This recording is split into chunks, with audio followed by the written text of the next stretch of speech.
Hello, my friends, and welcome to another episode of Beacon Pines. I am the Visual Pine, who has really been enjoying the series, and also it appears you are as well, because this series has been doing very, very well on this channel. So we're going to continue today. I'm going to I adjusted the volume already, so hopefully things sound a little decent. We're going into Chapter 5. We had just discovered that Gran is part of this secret plot in some way, shape, or form. So let's get into it. What big ears you have. Lucas sat shivering in the bushes, staring at his feet. After checking to make sure the coast was clear, Beck gave him a gentle tug on his sweater.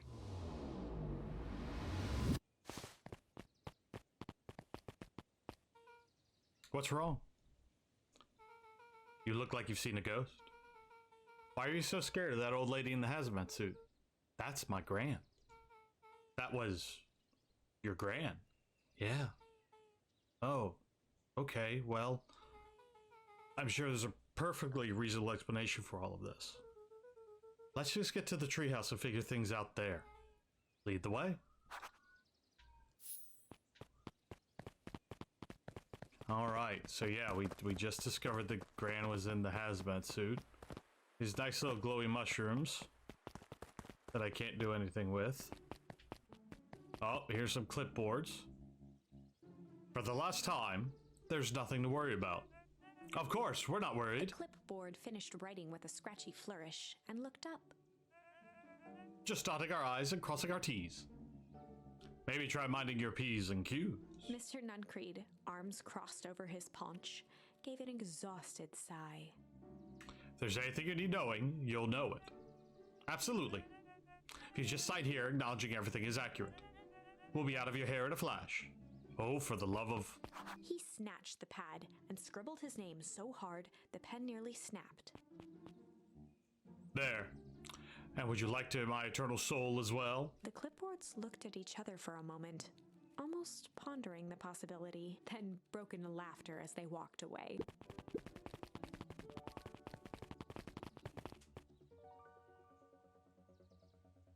Now we know Mr. Nuncreed is also...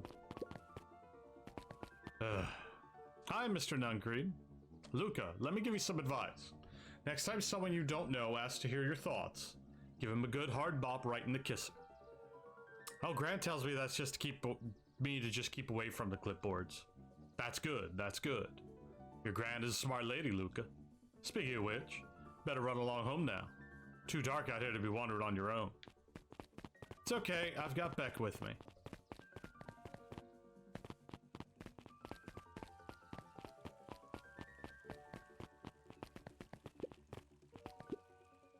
Anything revealed to you in due time. The question is, the figure intoned, are you prepared to live with the truth?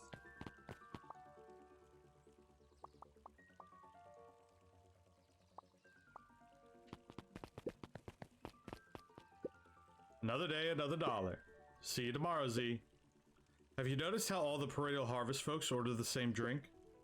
Decaf cappuccino with extra foam. Why? I don't know. Just thought it's a little odd. Pretty weird for sure. Well, the customer's always right. See you bright and early tomorrow. I can't wait.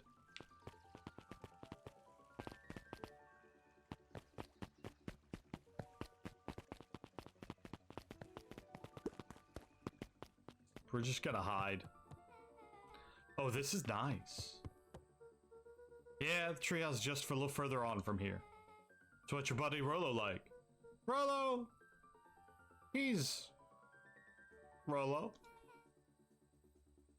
Not particularly helpful. Sorry, I've just never thought about it. Lots of energy. He's funny, even when he's trying not to be, not trying to be. Things have always been tough for his family since the foul harvest.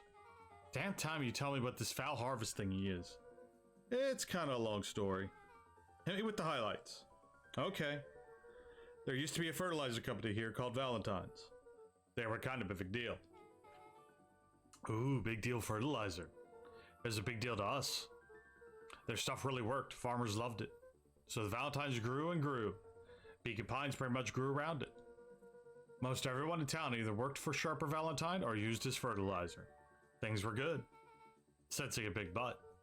Around 6 years ago, Sharper Valentine suddenly died. And something changed. Changed how? Could have been a bad batch. It was in water or air or soil. Nobody knows. But all the crops died. And everyone blamed the Valentines.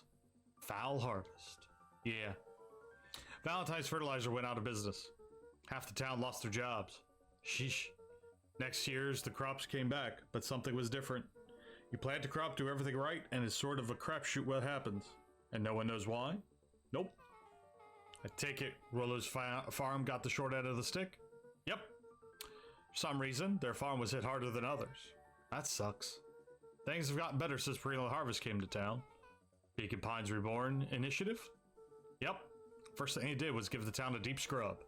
They even put us up in hotels, the one town over for a week, while they decontaminated the groundwater. We better get going. Mission control, authorized personnel only.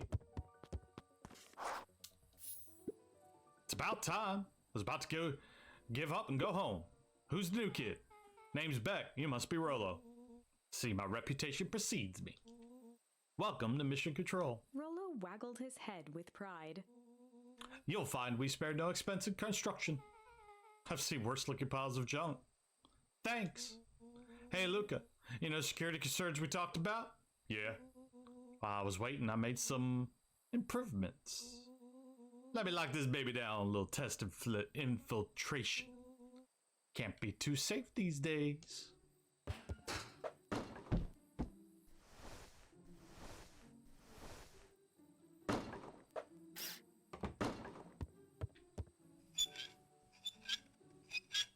No, that's a car door. That's cute.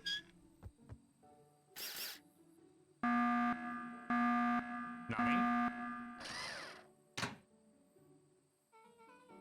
He goes all out, doesn't he? Always.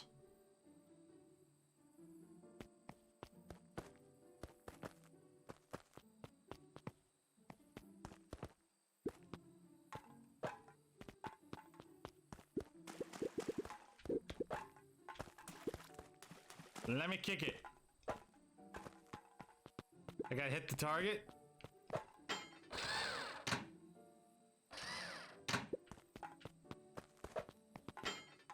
Oh, I hit it. Rollo, let me up. Oh, this one's moving. Of course this one's moving. Yeah. Oh. Got it.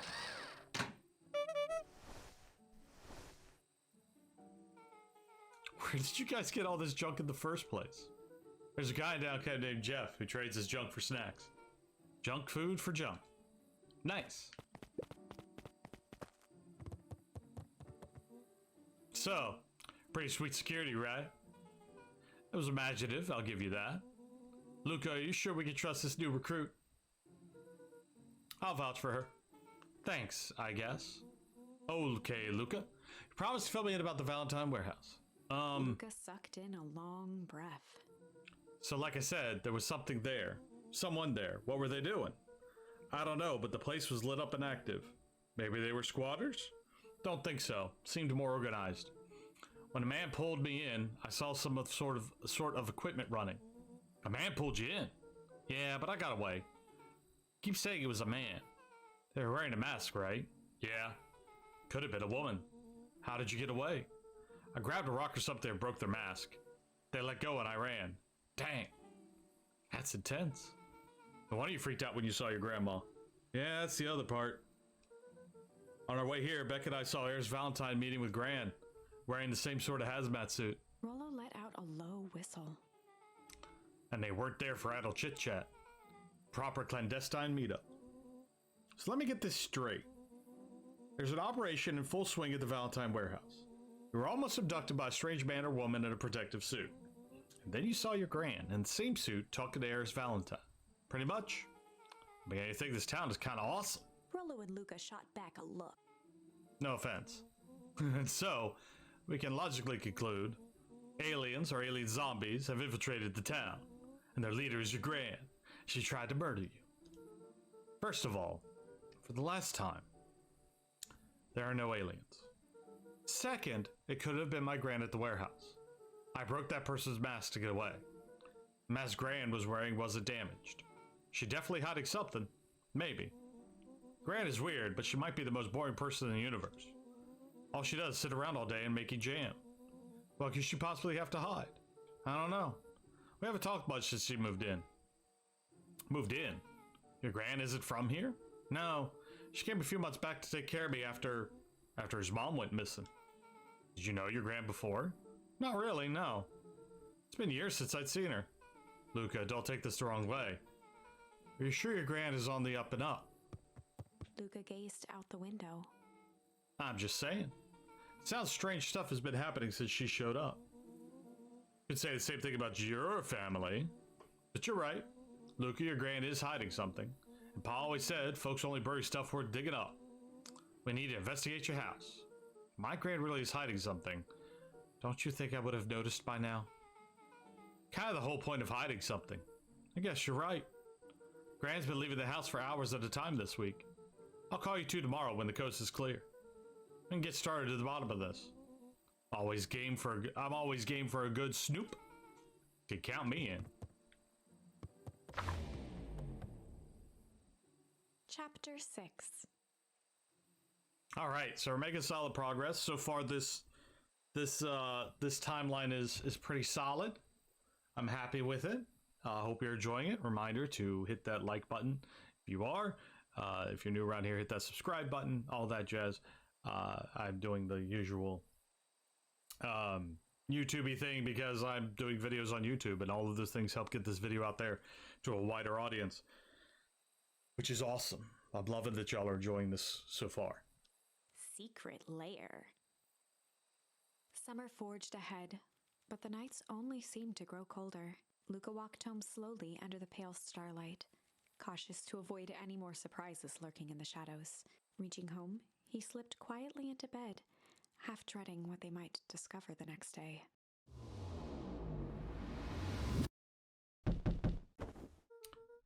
What time is it? Ooh, I like that shirt.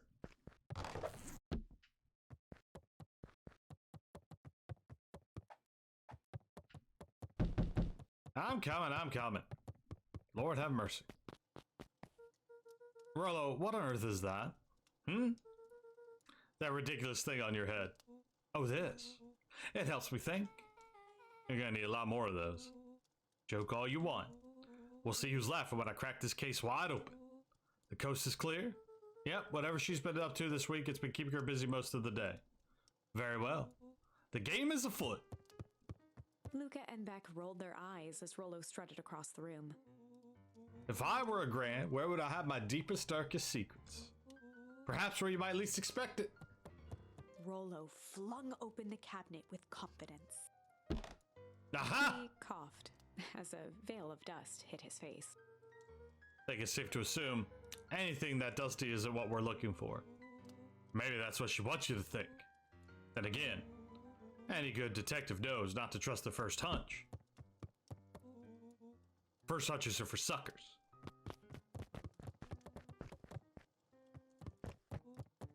Eureka!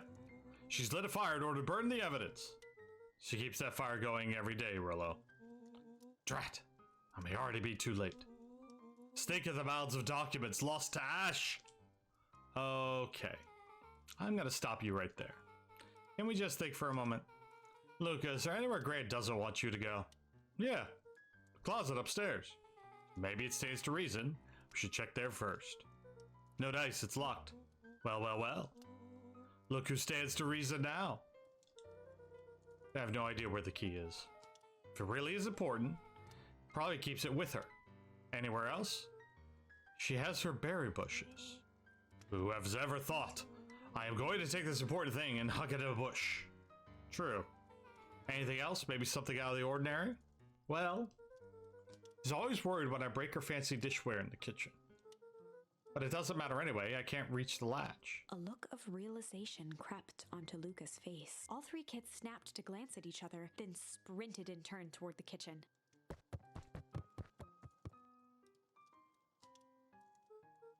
All right, Rollo. Time to shine. Ah, yes. You've called upon my expert detective skills. Now I shall proceed Before with... he could finish, Lucas scrambled up Rollo's back. Hey, isn't my idea of detective work? Every squad needs a good lockpick. Every good lockpick needs a sturdy head to sit on. This is beneath my standing. Stop complaining and hold still. Got it. The three crowded around the hutch to peer in. With the glass doors opened, a perfect porcelain display gleamed in front of them. Their eyes searched for anything amiss, but the only distinct feature was its impeccability. Oh, that's anticlimactic. Yeah. Don't really know what we're expecting. Like, oh hey, let me just yank out this random cup of tea and... As Beck pulled on one of the teacups, it slanted forward with a hollow click.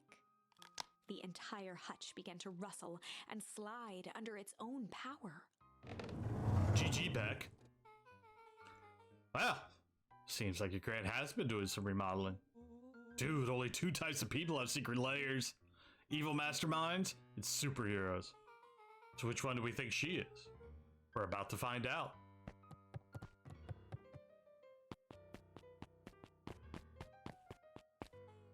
Okay, so more of an unhinged conspiracist vibe. Oh, wow. Yeah, this cannot be good. I need to look around before jumping to conclusions. There's a punching bag here. I can just sit here and do this. Sorry. What do we have here? Barrels marked caution explosive. And jam jars? Enough jam to feed the whole town. What kind of incendiary jam is your gram making?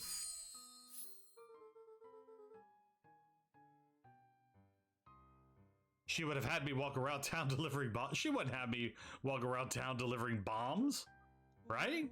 Only one way to find out. Rollo casually spun open a lid and dipped his finger in the jam.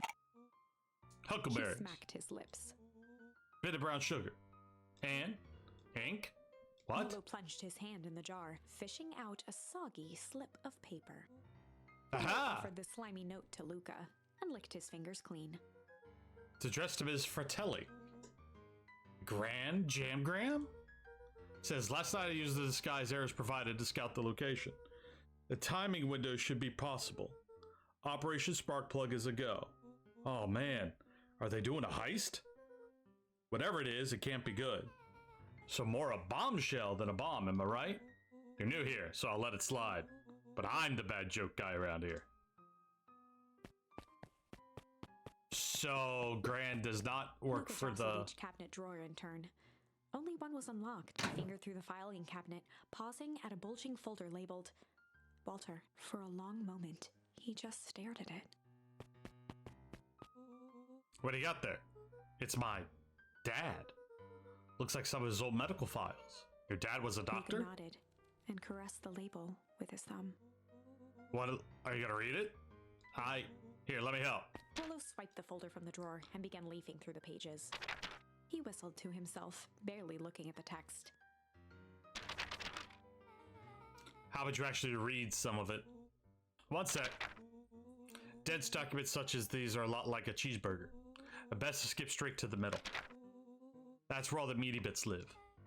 Wow, I had no idea we were in the presence of a permanent scholar in dense documents. And cheeseburgers. By all means, proceed. He stopped at a page and mimed, holding up a monocle. Aha, here we are. Follow-up examination of Terrence Wilby. Patient shows further signs of paleness and malaise. Body temperature cores to drop. He now describes soreness in muscles and joints. Similar to the symptoms we exhibited by Ms. Wilby just a few days past. Still waiting on old lab results from Joseph. Rollo looked up with heightened surprise. See? Creepy. Yeah, that's kind of disturbing. Who's Joseph? That's Mr. Nuncreed's name. Wait. Rollo's finger traced across the page. There's more scribble in the margins. Could it be contagious? Mr. Wilby claims the tap water at his home has been contaminated. Perhaps environmental. Lab results only raise more questions. He came back to this report later and made those notes. Might be related to something else. Rollo scanned through several more pages. Here, the writing looks shaky. I couldn't just help her. This disease, or whatever it is, progresses so fast. With his wife passing, Terrence's condition follows close behind. exacerbated by the lost. Enough is enough. I need to take matters into my own hands. Luca, staring blankly at the cabinet this whole time, spoke softly. What does it say next? Rollo rustled the folder, trying to loose more pages. That's where it ends. What? There has to be more. Luca frantically shoved the remaining cabinet folders, trying to find another labeled Walter. Luca, I think that's the only one. It's alphabetical, see? What did he mean, enough is enough? How did he take matters into his own hands? This is bullshit. Luca slammed the drawer shut.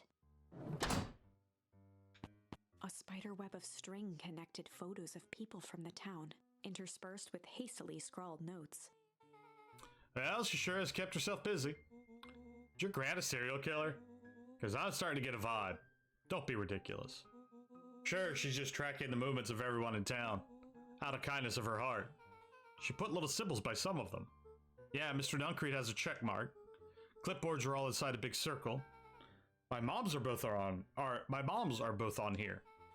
Both with question marks. Gus Valentine has a question mark. Eris has a question mark that's been crossed out. Mr. Kerr has a bullseye. Killer has chosen her next victim. We don't know what any of this means. Whatever it means, it's probably not good. They crowded around a worn-down old map of Beacon Pines. Cool, this looks like a treasure map. Not every old map is a treasure map, Rollo. Yeah, but every treasure map is an old map. Can't fault that logic. Look, there's even a pathway drawn on it. Starts at the entrance to town. And if we follow it, carefully traced the path with his finger. It leads right to... He jabbed down at the end point. Town Square? That's a fountain in the middle of town. What a place to hide treasure. That doesn't look like treasure to me. End of the path is same symbol as the explosives over there. So it's not hiding treasure. A real bummer. Rollo, what's the thing you've been excited for over the past month? The festival. Gulp. Did you say gulp? Feels like a gulp kind of situation. Everyone will be gathered near the center of town. She's gonna blow up the festival! Not if we stop her. What was that? Luca looked up from the map. What was that? What was what? No, I heard it too. That was the front door. Which means someone just shut the door. Which means someone's upstairs. Shh, quiet. Hit the lights. Beck flicked off the light, and they became statues in the dark. Overhead, creaking floorboards bent under slow, deliberate steps. The kids looked up, the tilt of their necks following each footfall.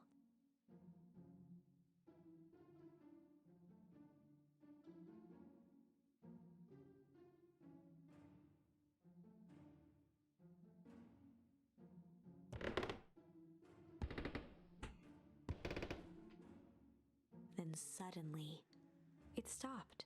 Without realizing, they'd been holding their breath. All three exhaled shakily and glanced at each other. Who could it be? A muffled male voice broke the silence. Hello? A final few footsteps reached the entrance above them, and the voice now echoed down the stairs. Anyone down there? The three kids shuffled to the corners without a peep. As he began to descend the stairs, the man's voice punctuated every new step. Thump. Yoo-hoo! Not here to hurt anyone. Thump. Just here to help. Just... Thump. At the bottom step, the man paused, squinting to search the room for signs of life. Huh. Guess it's nothing. Rollo shifted suddenly. Luca gave him an intense, chastising look and whispered through clenched teeth. Rollo, don't. It was too late. Rollo was already inching toward the stairway. He screeched as he charged toward the shadowy figure. Flaming chicken coop! With Oh, all Rollo. his weight, Rollo tackled the man to the ground. Rollo! Mysterious creepy man? Anyone there? From the dark corner, they saw something move. Well, I didn't know if I had it in me. There was only one way to find out. Holy crap, Rollo, that was awesome. Wait, did you just kill that person? Luca scrambled to the hunched figure on the ground, pressing his fingers to the man's neck. He sighed with relief. You sure clobbered him good, Rollo. He's knocked out cold. As Beck flicked back on the light, Luca and Rollo both gasped in stereo. Mr. Tolliver! Chapter 7. The Interrogation of Hiram Tolliver. Oh no!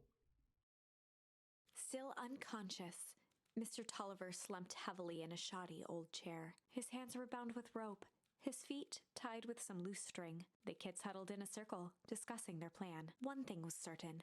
They couldn't just let Mr. Tolliver go. They needed to know what he was doing in Luca's house. After some deliberation, it was decided. They'd run the classic good cop, chill cop interrogation. That's not gonna work. But I guess it's the only charm I have, so... They'd run the classic good cop, chill cop interrogation. I'll handle this, just gotta play it cool. Luca walked calmly to the light switch, flicking it off and on a few times. Mr. Tolliver shook his head, gathering his wits. Golly, I sure got my bell rung. He looked over to find Luca, who returned a calming grin. Sorry, Mr. Tolliver. This was all a big mistake. Luca, what's going on here? Why did you have me strapped down? Why do you have me strapped down? No one's fault, really. Rollo just got a little startled. Rollo's here. Rollo and Beck emerged from hiding to give a timid wave. Well, all right. Mistakes happen. You kids have gave old Hiram a good scare. Just get me out of these ropes and call it even. Luca glanced over to Rollo and Beck, who replied with skeptical looks. Mr. Tolliver, why are you in my grand's basement? I'm here to help, of course. Help with what? What's my gran up to? You just cut me loose, I could show you. How do I know we could trust you? Mr. Tolliver exhaled with disappointment. Luca, have I ever done wrong by you? No. Since your gran moved into town, haven't I been nothing but welcoming? Yeah. So why would I turn my back on your family now? It's just, all this stuff seems pretty weird.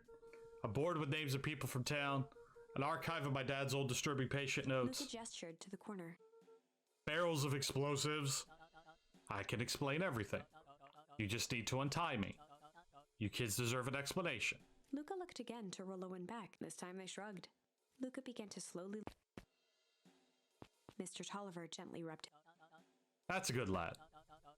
This all makes sense in time. He edged imperceptibly toward the stairs as he spoke.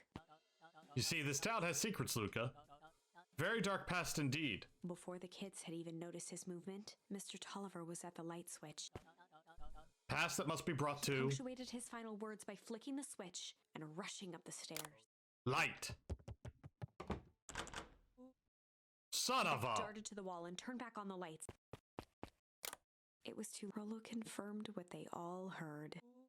He just locked us down here. Mr. Tolliver's muffled voice came from behind the door. I wasn't lying, you know. This is for your own good. You kids just keep tight down there. And let the adults handle this. They looked bewildered at each other. Play it cool, huh? Not now, Beck. They heard the staccato thump of quick steps exiting the house. The kids looked down in resignation. This isn't how it goes in Hank Atomic. For some reason, they'd always assumed it was up to them to save their town. Luca opened his mouth, hoping to conjure some magical words to make this right. Only a hollow croak escaped. The end. Well, we certainly aren't going to find a grand resolution to our tale locked in a basement. Back to the drawing board. Alright, so...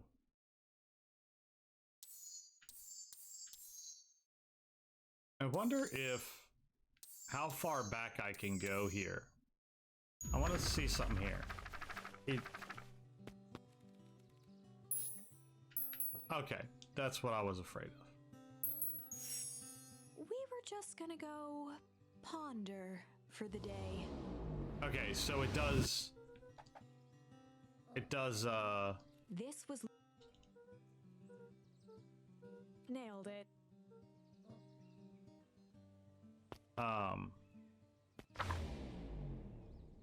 That.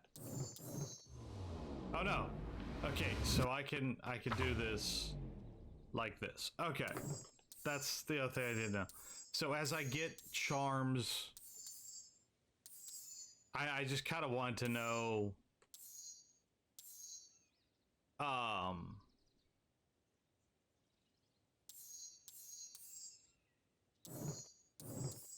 I just kind of want to know. So we're just going to go back a little bit, and we're going to make the weather rumble. Luca began to respond, but the sky answered for him as the clouds above began to rumble with ominous thunder. Sure can make it home before the storm kicks Luca off? surveyed the roiling clouds. I'd say the odds are good. Maybe you should stay here and I'll make a break for it. At that moment, the heavens opened up, unleashing torrential rain. Rip. Care to recalculate those odds? Hurry inside, you two, before you catch cold.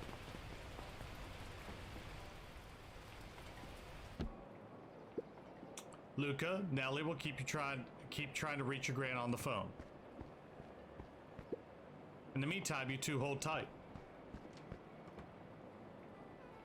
Sorry, not much to do up here. Most of my stuff is still in the boxes. Mind if I poke around? Be my guest. Luca squinted into the eye hole of the microscope. Gum. Luca adjusted the slide with his fingers to get a better look. Tracking the structural integrity of gum with increasing amounts of chewing. Chewed that one for 47 days. Luca wiped his hand off on his sweater and gave a nervous... It's weird, I Beth know. looked down, timidly tapping the ladder with her feet. Think it's weird, don't you? A little. But weird can be cool.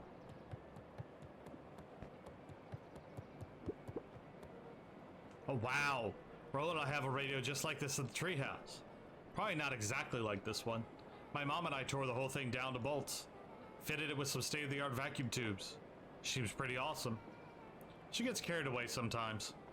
I think she feels guilty for working too much. When she does have the time for me, she showers me with high-tech overcompensation. Luca flicked at one of the toggles. Bet you get all sorts of stations on this. Not out here in the boonies. You wouldn't believe the stuff I can pick up back in the city. But around here, it's all far reports and static. Aw, shucks. Luca bent down to examine the bouquet of wilting flowers. Judging by the odor, they were well past their prime.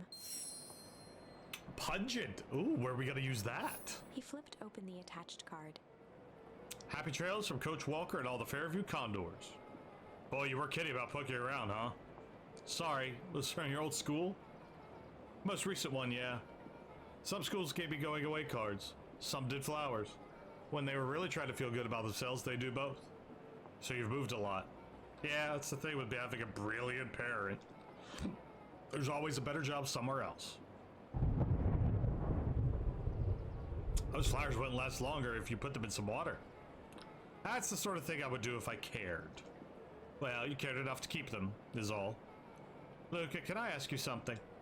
Of course. Dang, didn't that hurt? I'll be honest. That hurt more than I expected. Well, at least you look cool doing it. Classic superhero landing. Beck took a moment to watch the rivulets of water running down the window.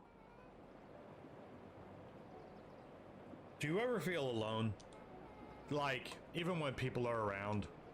Well, Rolo can be pretty absent-minded sometimes. I'm serious. Ever feel like your family doesn't care what you want? I didn't used to feel that way. I know Gran loves me, but sometimes when she looks at me, it's like she's looking at a problem. Luca took a deep breath, exhaling slowly. I know the feeling. How do you deal with that?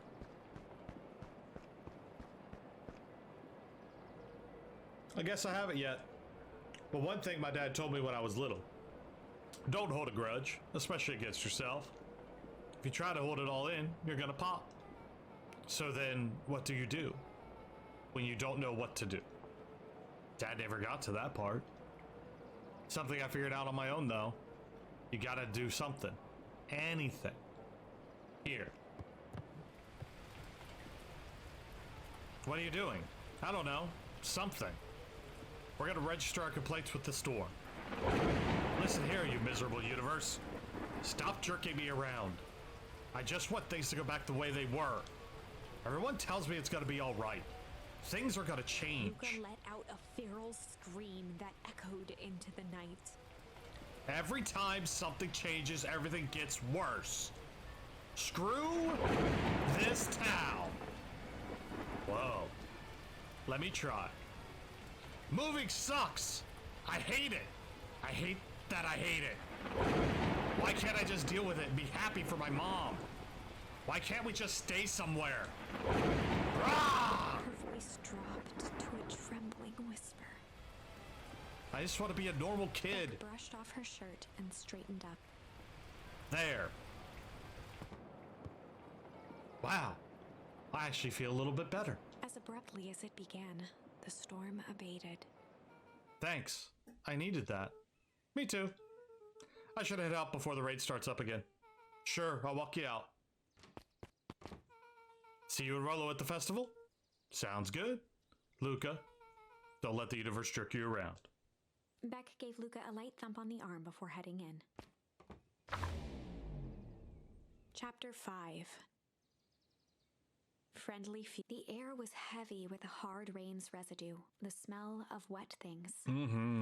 Despite his dreary surroundings, Luca felt at peace. He'd never shared those details about his dad with anyone, not even Rollo. But it's not like this changed anything. Rollo was still his best friend. Adding Beck to the group would help balance things out.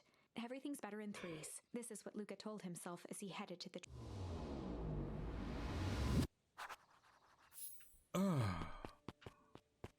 Meanwhile, we're still gonna, like, search for crap.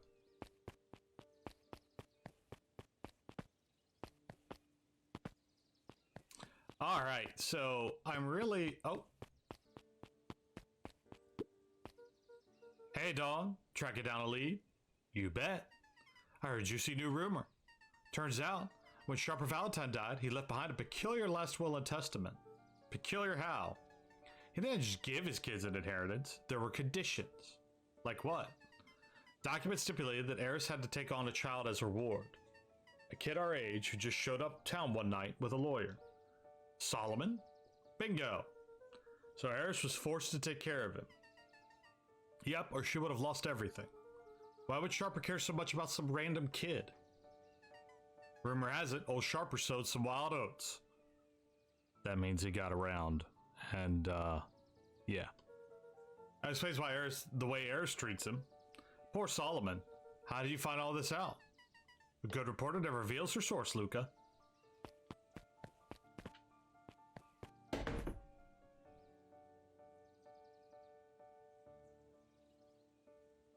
Sorry about that. Allie knocked something over behind me.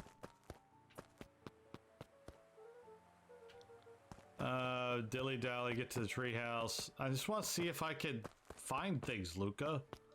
Supposed to examine all the things, man. Jeez, Luca. Now, this phone booth leads somewhere. Nun Creed is... I don't... So, like... We know... Well, you know, I don't know if these are all singular timelines or if they're all part of the bigger story. I guess we're gonna find that out. Granted. But what's the light on the History Museum? Celebration of excellence. We all know Beacon Pines is a great town. What you may not know is great towns grow from mighty roots. And that is why you cannot tell the story of Beacon Pines without telling the story of one Sharper Valentine. Young Sharper's keen intellect and strong moral fiber led to a grand vision. A vision of a community dedicated to a better tomorrow. In his own words, a better tomorrow is within our grasp, but it requires a singular mind to harness it. Lucky for us, he decided to grow that vision here in Beacon Pines. And how does one grow a better tomorrow? With fertilizer, of course. Valentine's Fertilizer Company became the lifeblood of a town yearning for purpose. But then tragedy struck. a scientific experiment gone wrong. An accident which took Sharper away from us far too soon. To this day, we struggle to pick up the pieces. But one foul harvest isn't enough to stop the people of Beacon Pines. The spirit of Sharper Valentine lives on. It lives in the hearts of everyone with a dream for a better tomorrow. Together, we will follow his example and grow a bountiful future. Paid for by the Valentine family and the Valentine Fertilizer Company Remembrance Fund. Interesting propaganda film. That was unhelpful.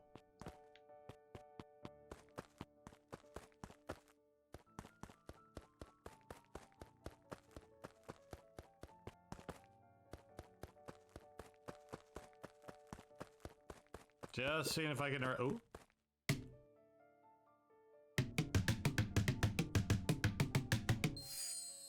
Oh.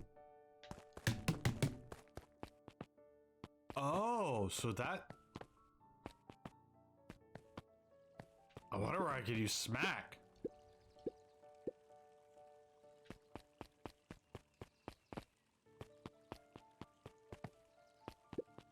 Wait, what's over here?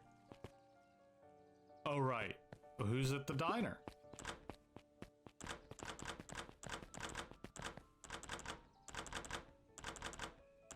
Okay, nothing, apparently.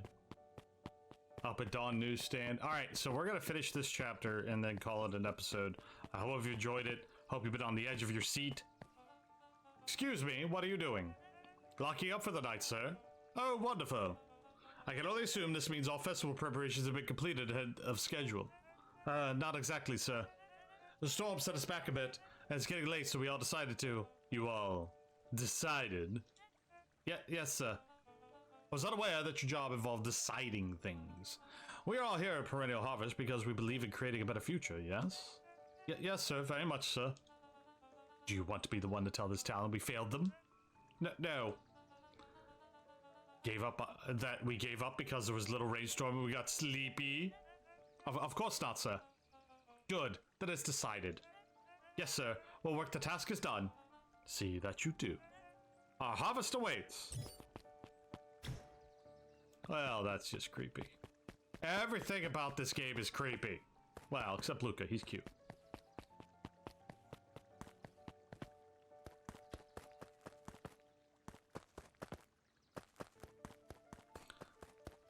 I love how it all yelled at me about the Weeping Woods. I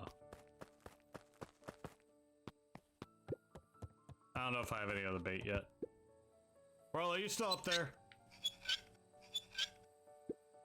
I'm Rollo. I'm sorry, Rollo isn't accepting visitors at the moment. Come back never. Luca had only ever heard him speak in this stiff yet gentle tone a few times, and it always meant one. You're upset. Oh, what makes you say that? Maybe because my best friend abandoned me for no reason? I did abandon you. It's a little late. Rollo scoffed. The rain held me up. Liar! You weren't even home. What? The storm got bad and I was worried. I went looking for you. Imagine my surprise when I made it to your house and you weren't there. I hadn't made it back yet. I'm not a fool, Luca. It doesn't take all day to deliver some jam. No, the storm rolled in out of nowhere. I got stuck after dinner at Beck's. How? Luca stumbled on his words, knowing he'd said too much. Beck? Dinner? What the heck is a Beck? She's a new kid in town. She actually kind of cool. You'd like her. She needed help convincing her parents that she'd made new friends. New friends? I spent all day waiting for you, and you were off making new friends. It's not like that, Rollo. You know. While I was waiting, I made some upgrades to Mission Control. It was going to be a surprise. You took so long, the storm knocked it all down.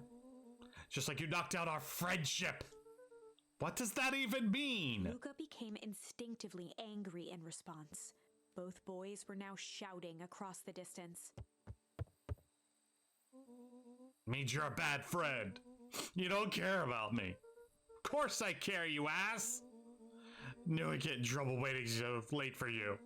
But I kept my word. Because that's what friends do. Oh wow, what a noble sacrifice you've made.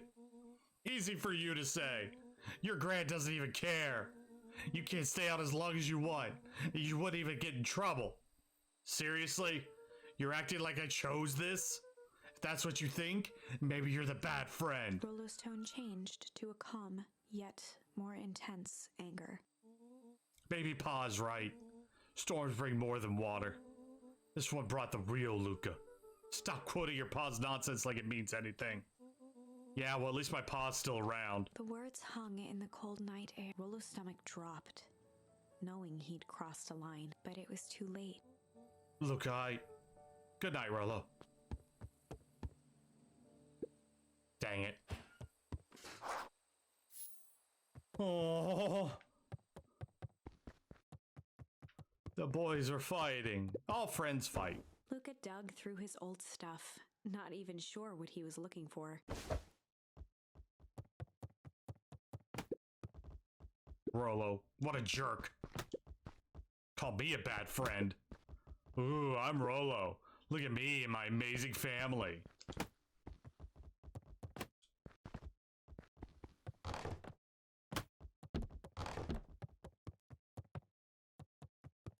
Oh, poor Luca. Take that, soccer ball. I'm never supposed to make new friends. Oh, Luca. Gran cooed gently from the hallway. You slept straight through breakfast. Are you all right? I'm fine. Just don't feel like getting up yet. Okay, I'll leave this oatmeal by the door. Gotta run out and take care of some things. Okay. I'll be back later to check in. Sure. Luca just wanted to be alone. He waited to hear the sound of the front door closing.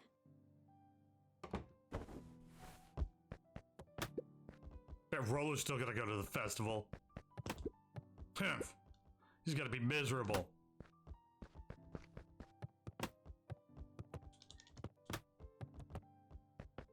I'm not miserable kicking this ball around. Rollo thinks I'm still gonna festival with him. He can shove it. Oh. Luca dozed off again. Luca, I see you didn't eat your oatmeal. Wasn't hungry. Just in case you get hungry, I'll leave a sandwich here too. Thanks. Rollo came by. What did he say? He wanted to talk to you. What did you say? Told him you weren't feeling well. Good. So your plan is just to sit in your room all day? Pretty much. Well, I need to pop away again for a minute. If you decide to end your pity party, go outside. Think it'd do you some good. Noted. Lucas still couldn't bring himself to go out. Besides, if he ran into Rollo, he'd have to actually confront the situation.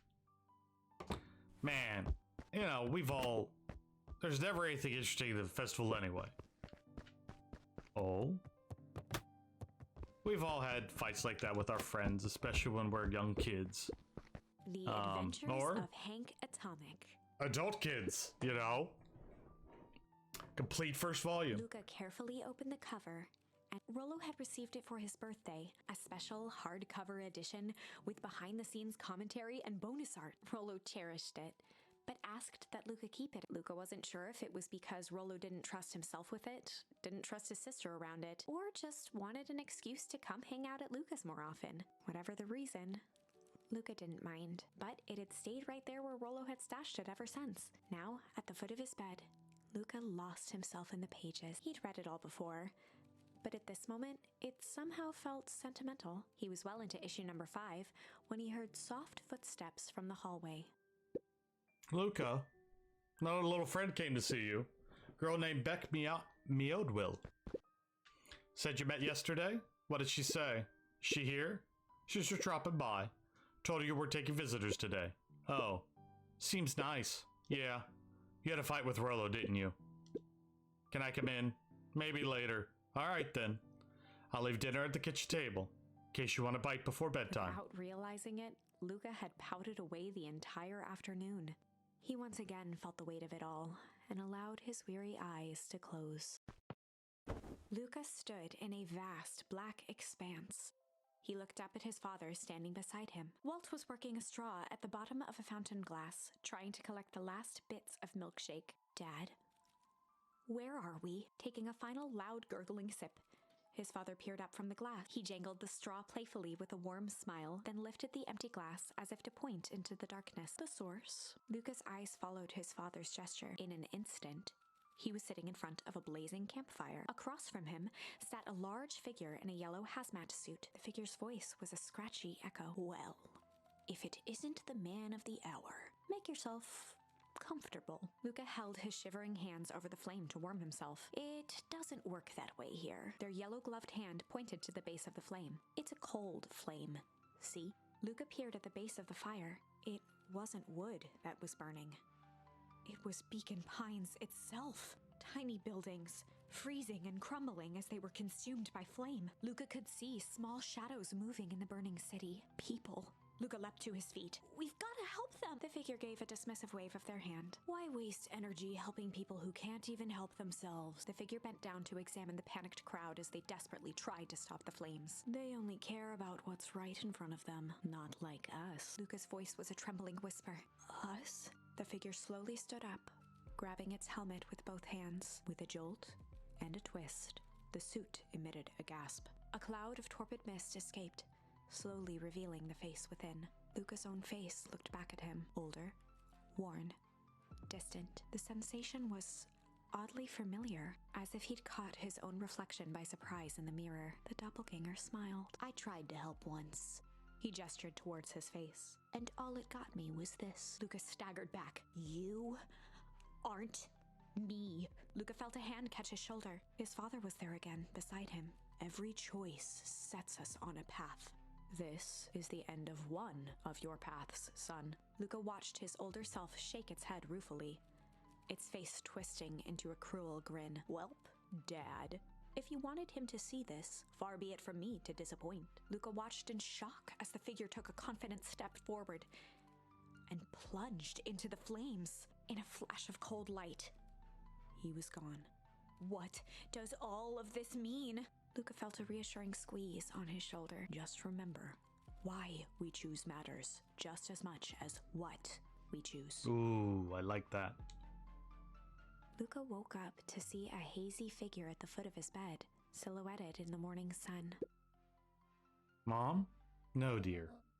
It's only Gran. Luca rubbed his eyes. The kind, concerned face of his Gran came into focus. How are you feeling? Fine. Anything you want to talk about? I don't feel like talking. That's just as well. How about you sit there and listen a bit? Whatever you and Rollo fought about doesn't matter. But he... Gran silenced Luca with a gentle pat on the leg. Fights between friends happen. What was said doesn't matter. The important thing is, it's not the last thing you ever say to each other. But he said stuff about Dad. Well, do you think he meant it? No. He's just mad. Uh-huh. Did you mean any of the things you said to him? No. Good. One must appreciate friends in their best moments and accept them in their worst. Now get your little butt out of bed. The festival's today. You don't want to miss that, do you? I guess not. Seems like a good opportunity to make amends with Rollo, doesn't it? Luca gave a reluctant nod. So buy him a corn dog and apologize. But he's the one that... What did I just say? Buy him a corn dog. That's a good boy. Everything's better with corn dogs. Rand's right. Need to get going now. Last minute festival business to take care of. I'll come find you at the fountain a little after lunch. All right. Love you, Luca. Love you too. Luca took a deep breath. Okay. Chapter 6. And that's where we'll end it. All right, that's a good stopping point. We've been recording for about the time these episodes take to get a good chunk of story and some fun. So, yeah, chapter 6, and it looks like we're finally going to see the festival. And maybe uncover some of the stuff that Gran's been doing.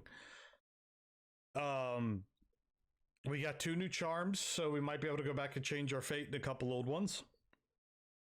You know, lots of fun. So I've been the Visual Pine. I'm enjoying Beacon Pines. I hope you're enjoying Beacon Pines. If you are, don't hit that like button. If you're new around here, hit that subscribe button. I'll see you next time, friends. Let me know what you're thinking down in the comments, and we'll have a talk about it, chat about it, and have good times. And I'll see you next time.